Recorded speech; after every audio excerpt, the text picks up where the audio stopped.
분리배출 표시가 된 것들이 실제로는 재활용이 안 된다라는 이야기도 많이 나오는데요. 이 부분은 저는 소비자 책임은 아니다라고 생각을 합니다.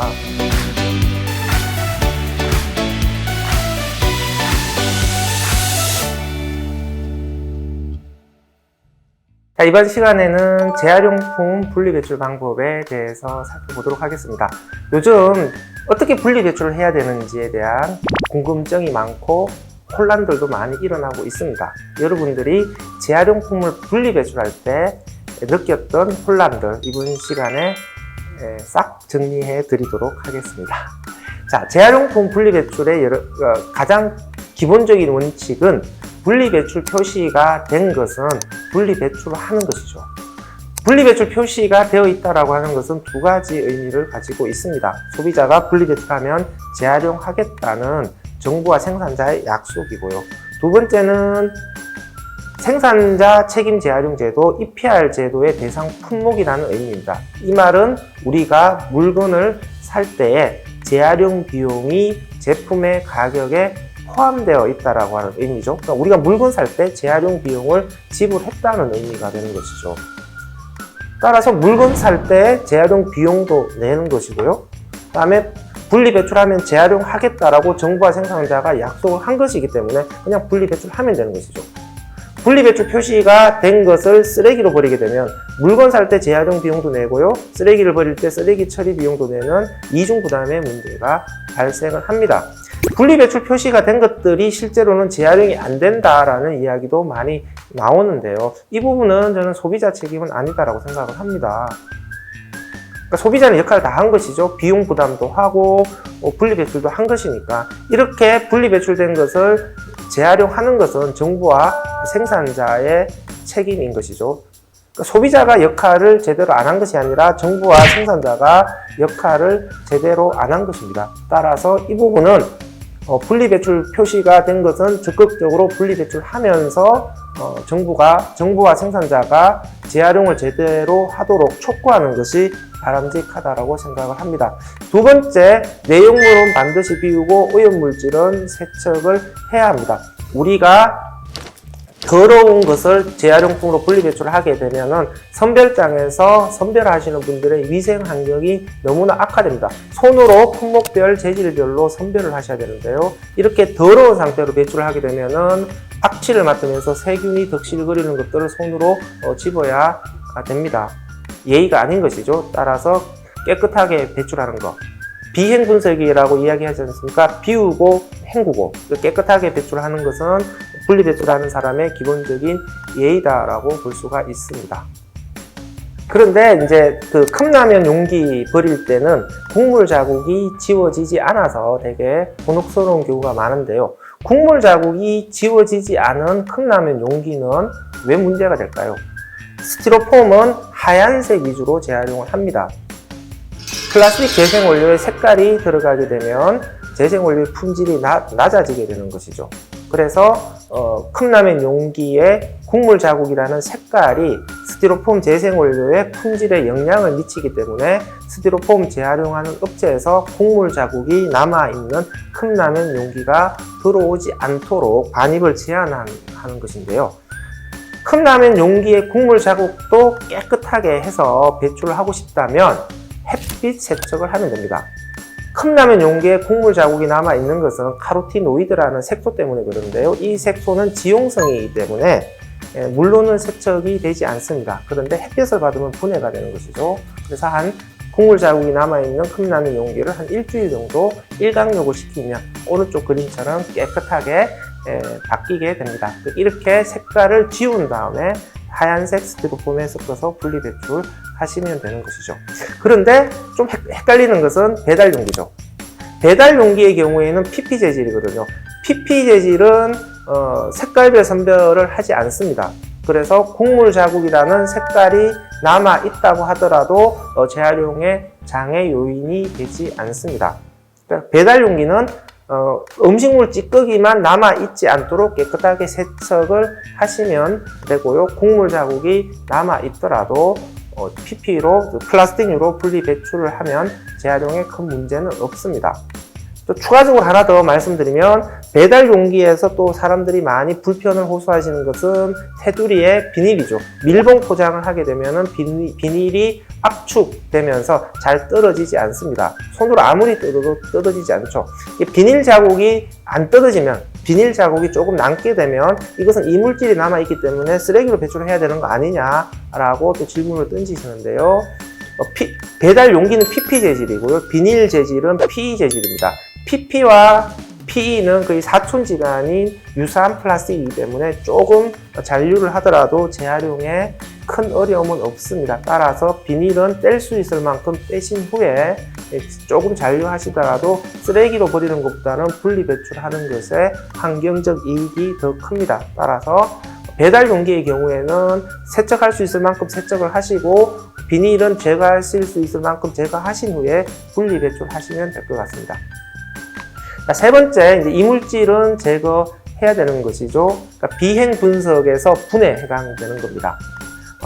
종이박스의 경우에는 비닐 테이프와 배송장은 다 제거를 하셔야 됩니다. 특히 배송장의 경우에는 종이니까 종이박스와 같이 재활용이 되지 않을까라고 생각하실 수도 있는데요. 배송장 종이는 재활용이 되지 않는 종이입니다. 따라서 반드시 제거하셔서 종량제 봉투로 배출을 하셔야 되는 것이죠.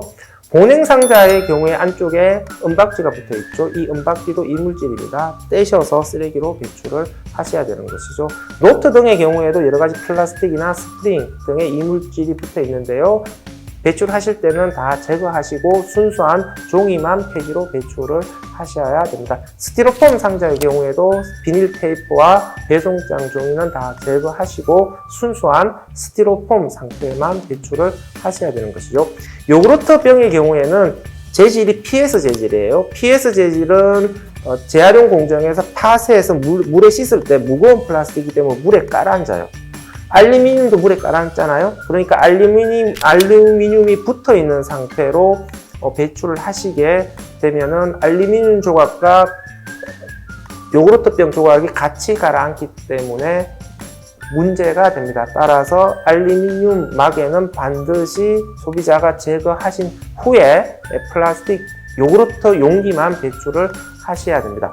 자, 페트병 분리 배출과 관련해서 여러 혼선이 있는데요.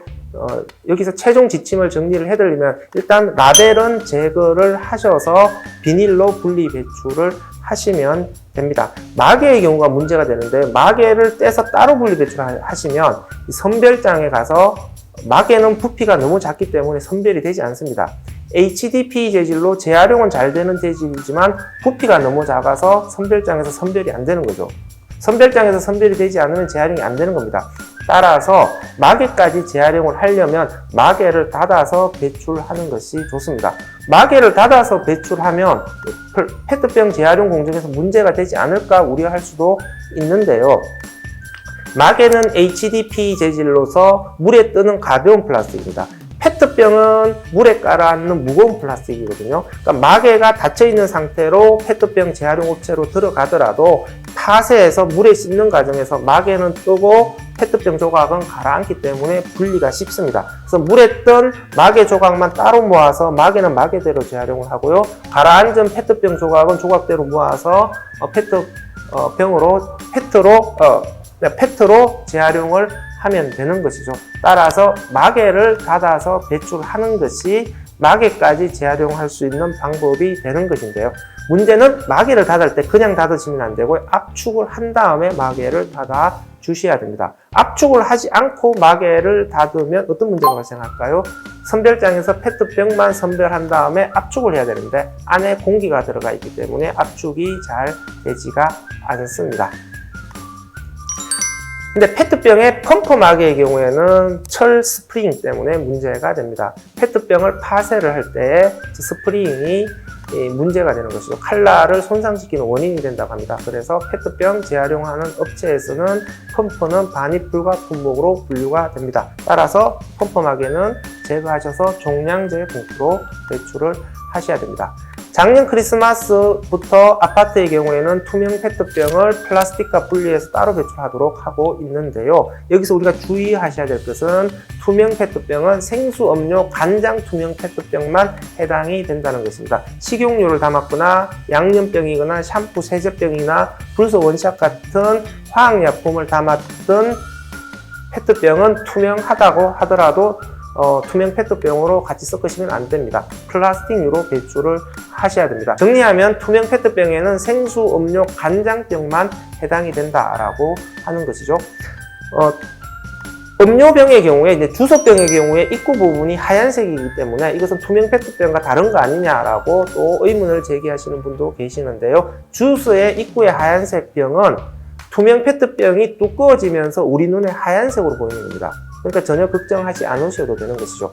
주소병의 경우에는 뜨거운 상태로 병에 주입을 하기 때문에 입구 부분이 얇으면 변형이 일어나는 거죠. 따라서 입구를 두껍게 하다 보니까 하얀색으로 보이는 겁니다. 녹이면 투명하게 변하는 것이죠. 따라서 그냥 주소병의 경우에도 입구 부분의 하얀색을 신경 쓰지 않고 그대로 분리 배출하시면 됩니다. 근데 또 주의하셔야 될 것은 막걸리 하얀색 페트병의 경우에는 하얀색은 색소가 들어간 것이죠. 이것은 유색으로 분류됩니다. 따라서 막걸리 하얀색 페트병은 투명병에 분리 배출하시면 안 되고요. 플라스틱유로 배출을 하셔야 됩니다.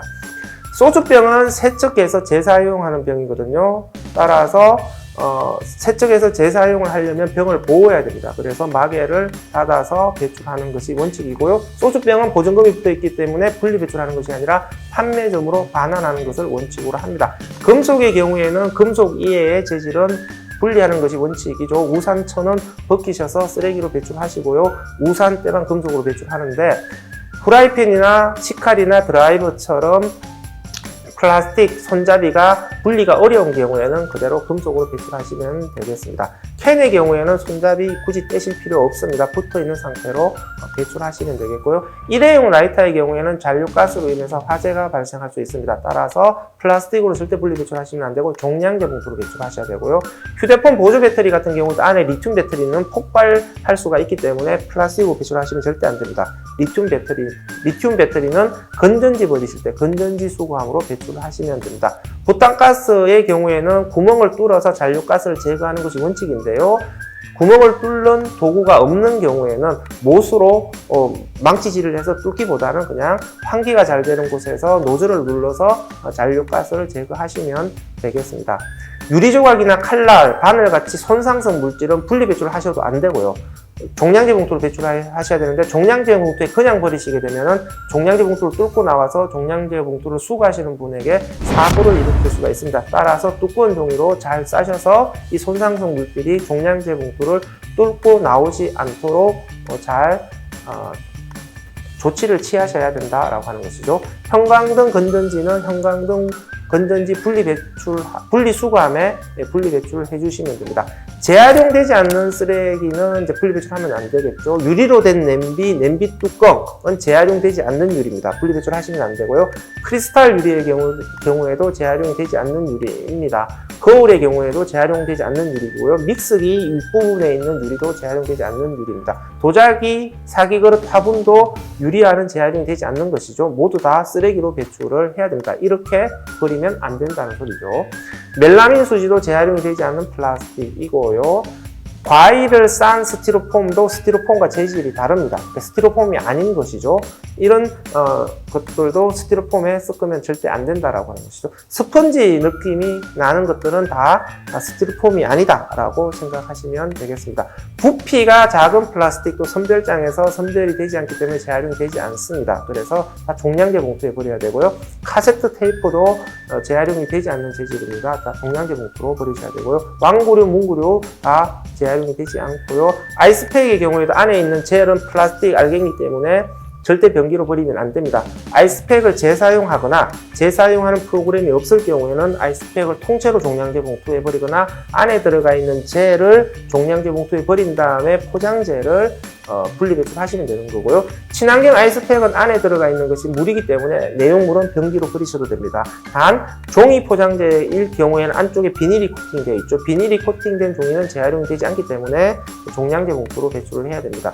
고무류의 경우에도 다 재활용이 되지 않습니다. 특히 고무장갑의 경우에 비닐류에 썩지 않도록 주의를 하셔야 됩니다. 공이라든지 침구류 같은 것도 재활용되지 않는 것들이고요. 매트류도 재활용이 되지 않습니다.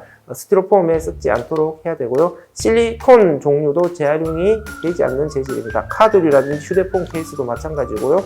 부식포류, 섬유류도 재활용이 되지 않습니다.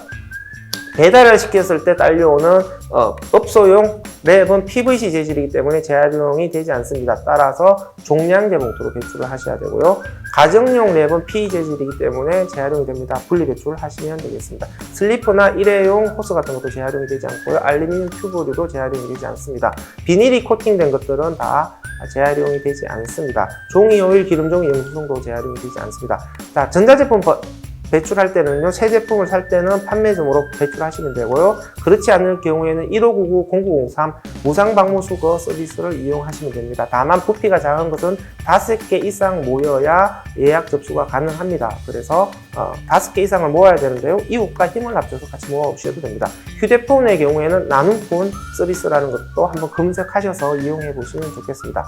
이제 변기로 버리면 안 되는 것들인데요. 식용유를 변기로 버리게 되면 변기를 하수관을 막힐 수가 있습니다. 절대 변기로 버리면 안 되고요. 의약품의 경우에도 변기로 버리게 되면 하수종말 처리장에서 약이 분해가 되지 않기 때문에 강으로 그대로 배출이 되어서 생태계 교란을 일으킬 수가 있습니다. 그 외에 위생용품도 변기로 버리면 안 되는데 가장 변기로 많이 버리는 게 물티슈입니다. 이 물티슈는 플라스틱이에요. 그래서 물티슈를 변기로 버리면 플라스틱을 바다로 유출시키는 행위에 동참하신 게 되고요. 바다로 가기 이전에도 하수 처리장에서 기계에 물티슈들이 끼면서 기계 고장을 유발한다고 합니다. 그러니까 변기는 쓰레기를 버리는 통로가 아닙니다. 휴지 이외의 것들은 다 쓰레기로 적정하게 배출을 하는 것이 필요합니다. 이상으로 우리가 분리배출하는 방법에 대해서 좀 더 개괄적으로 살펴봤는데요. 분리배출하는 것은 우리 배출자만이 할 수 있는 것이죠. 누군가가 대체할 수 있는 것이 아닙니다. 그래서 분리배출에 대한 정확한 정보를 토대로 해서 좀 더 앞으로 정확한 분리배출을 할 수 있도록 우리 소비자들이 노력을 해야 되겠습니다. 이상으로 강의를 마치도록 하겠습니다. 수고하셨습니다.